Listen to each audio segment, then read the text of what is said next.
আজকে আমি আপনাদের সামনে যে রেসিপিটি নিয়ে চলে এসেছি এটি কিন্তু কোনো ইন্ডিয়ান রেসিপি নয়। এটি আমি ইন্দোনেশিয়া বালি যখন গেছিলাম ওখানে গিয়ে খেয়েছিলাম। ওখানের ভীষণই জনপ্রিয় একটি স্ট্রিট ফুডের মধ্যে এটা পড়ে।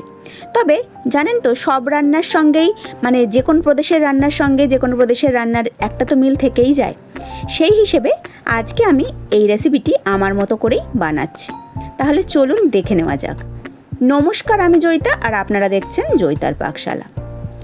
এই রেসিপিটি বানানোর জন্যে আমি এখানে নিয়ে নিয়েছি 300 গ্রাম পরিমাণ চিকেন কিমা।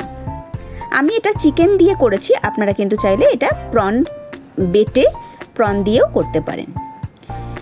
চিকেন কিমাটার মধ্যে আমি দিয়ে দিয়েছি পরিমাণ মতো নুন, গোলমরিচের গুঁড়ো, বেশ খানিকটা পরিমাণ একদম মিহি করে কুচিয়ে নেওয়া পেঁয়াজ, খুব মিহি করে কুচিয়ে নিয়েছি আমি আদা আর রসুন। এখানে কিন্তু আদা রসুনের পেস্ট ব্যবহার করা যাবে না, সমস্ত কিছুকেই খুব মিহি করে কুচিয়ে তবেই ব্যবহার করতে হবে।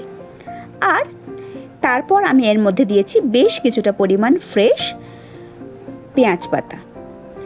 সমস্ত কিছু দিয়ে প্রথমে আমি এই চিকেন কিমাটাকে খুব ভালো করে মেখে নেব।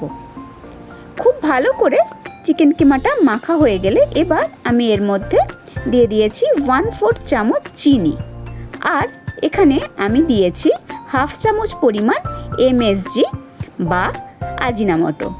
এটা আমি টেস্ট এনহ্যান্স করার জন্য ব্যবহার করেছি, তবে আপনারা চাইলে স্কিপও করতে পারেন। তবে এমএসজি দিলে কিন্তু এর টেস্ট একদম নেক্সট লেভেল এসে যায়। খুব ভালো করে চিকেনটা মাখিয়ে নেওয়ার পর এবার আমি হাতের মধ্যে একটু তেল মাখিয়ে নিয়েছি। তারপর এই চিকেন কিমাটা থেকে একটু করে কিমা নিয়ে এই রকম গোল গোল বলের আকারে আমি গড়ে নিচ্ছি।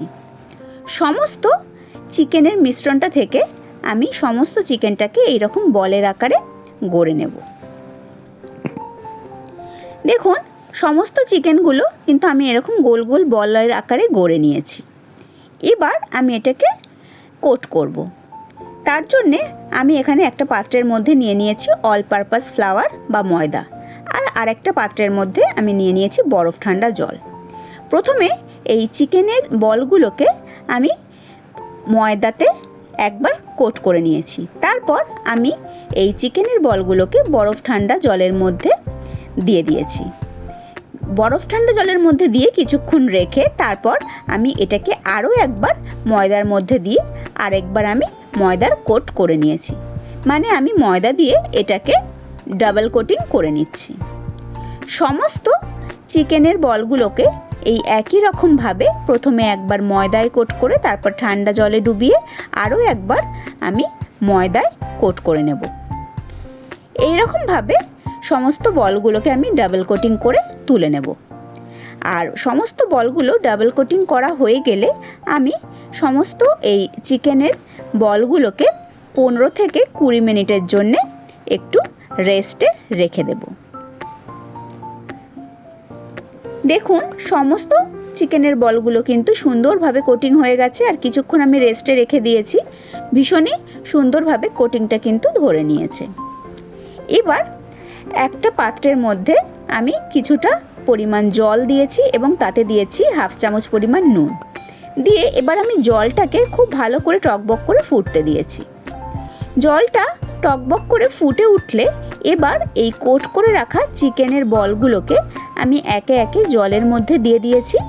দিয়ে আমি 5 থেকে 6 মিনিট এই চিকেনের বলগুলোকে আমি একটু সেদ্ধ করে নেব। যতক্ষণে চিকেনের বলটা সেদ্ধ হচ্ছে এদিকে আমি একটা কড়াইয়ের মধ্যে দিয়ে দিয়েছি বেশ খানিকটা পরিমাণ সর্ষের তেল, আর তাতে আমি দিয়ে দিয়েছি 2 চামচ পরিমাণ মিহি করে কুচিয়ে নেওয়া পেঁয়াজ। পেঁয়াজটাকে আমি সর্ষের তেলের মধ্যে দিয়ে ব্রাউন করে ভেজে নেব।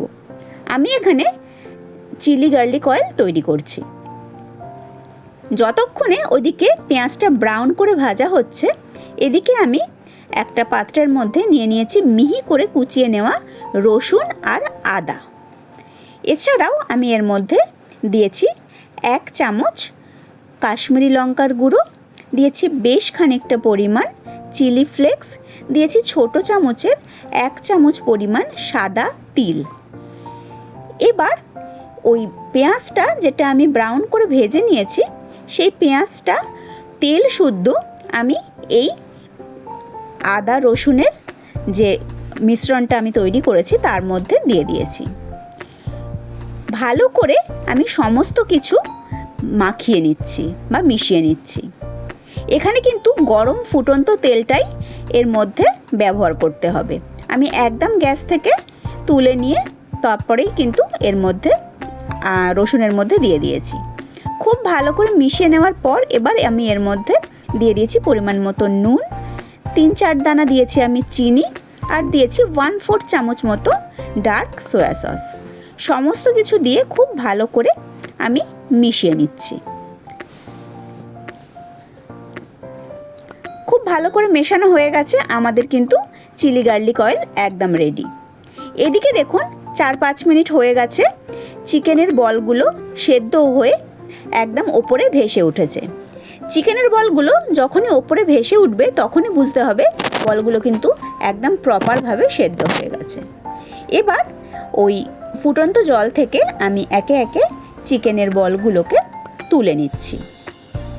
আপনারা কিন্তু চাইলে চিকেনের বলগুলো এইরকমভাবেও ব্যবহার করতে পারেন, তবে আমি বললাম না এর মধ্যে আমি নিজের কিছুটা ক্রিয়েটিভিটি যোগ করেছি, তাই জন্যে আমি এই চিকেনের বলগুলোকে যেই ছোট্ট কড়াইটার মধ্যে আমি পেঁয়াজটা ভেজে নিয়েছিলাম ওই ছোট্ট কড়াইয়ের মধ্যে সামান্য পরিমাণ মানে 1/2 চামচ পরিমাণ তেল দিয়ে আমি এই চিকেনের বলগুলোকে দিয়ে একদম গরম কড়াইতে একটু সতে মতো করে নিচ্ছি।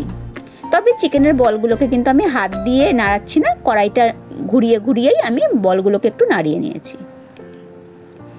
এবার সমস্ত বলগুলোকে এইরকমভাবে হালকা সতে করে নিয়ে আমি একটা প্লেটের মধ্যে সার্ভ করে দিয়েছি। তারপর ওপর দিয়ে যে চিলি গার্লিক অয়েলটা আমি বানিয়েছিলাম সেটা আমি ওপরে দিয়ে এই চিকেনের বলগুলো আমি সার্ভ করে দিয়েছি।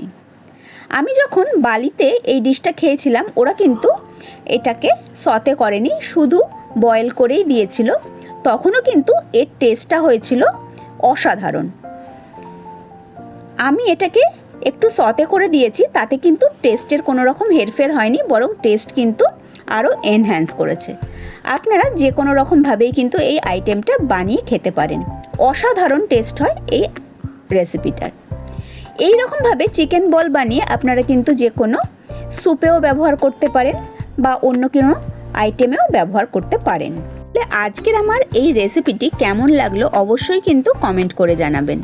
আর আজকের এই রেসিপিটির নাম কি হবে সেটাও আমি আপনাদের ওপরেই ছাড়লাম।